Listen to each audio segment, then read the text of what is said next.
Per fare il pollo all'aglio utilizziamo una coscia di pollo e una sovraccoscia a persona.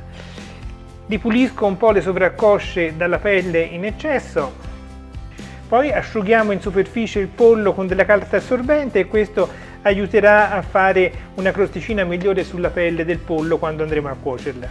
La prima cottura deve essere a fuoco vivace, per cui metto la padella sulla tripla corona, accendo e poi metto dell'olio d'oliva. Questa ricetta è di origine francese, sarebbe servito il burro, ma io dove è possibile sostituisco con l'olio.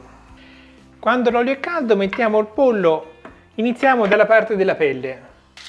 Visto che tende a schizzare, vado a mettere sopra la rete in maniera che schizzi meno e sporchi meno la cucina.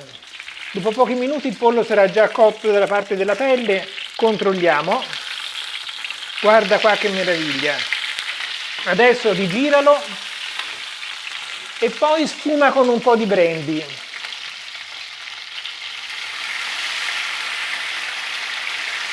E se vuoi puoi anche bruciare l'alcol in eccesso, è fantastico.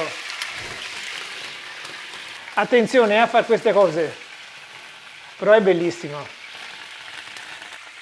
Appena finito, di nuovo coperchio, fuoco medio-alto e facciamo cuocere il pollo anche dall'altra parte. Quando il pollo è rosolato anche sull'altro lato, spengo il fornello e vedi il pollo è cotto da entrambi i lati, però ancora non è cotto all'interno. Spostiamo il tegame su un fornello più piccolo perché la prossima cottura dovrà avvenire a fuoco più dolce. E a questo punto andiamo a introdurre l'ingrediente principe della ricetta, circa 40 spicchi di aglio, forse qualcuno di meno, e li vado ad aggiungere nel tegame. E poi aggiungo 40 grammi di burro, qui il burro ci va messo. Accendiamo a fuoco moderato e mettiamo il coperchio. 15 minuti, metà da una parte e metà dall'altra. Attenzione a non far bruciare l'aglio, se sentite che l'aglio si brucia fermate immediatamente questa fase della cottura perché altrimenti avrà davvero un cattivo sapore. Passati 7 minuti e mezzo, a metà del quarto d'ora, apro il coperchio e rigiro il pollo sull'altro lato. Come vediamo gli spicchi non si sono bruciati. Ok, passato il tempo levo il coperchio e a questo punto salo perché ancora non l'ho fatto. Ho rialzato leggermente il fuoco, un'altra piccola sfumata con il brandy, di nuovo facciamo bruciare l'alcol.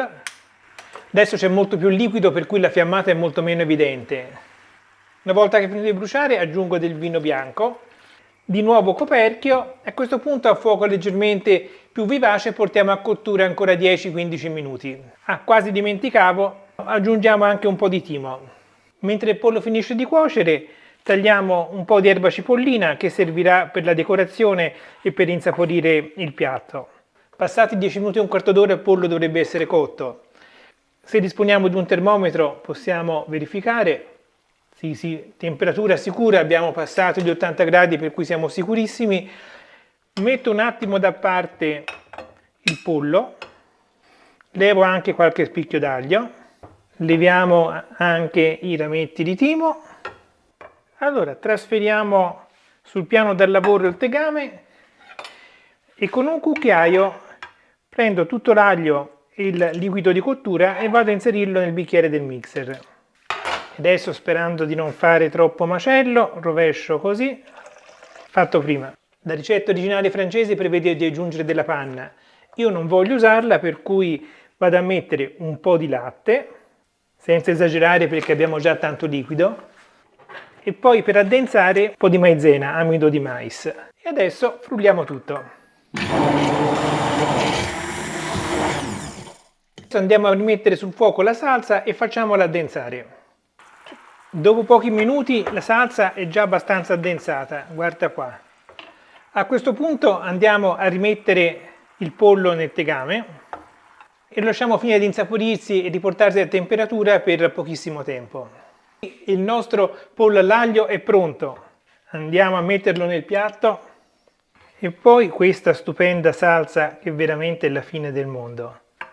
E infine una decorazione di erba cipollina. Guarda che meraviglia! Questo pollo all'aglio è un piatto veramente fantastico, assolutamente devi provarlo.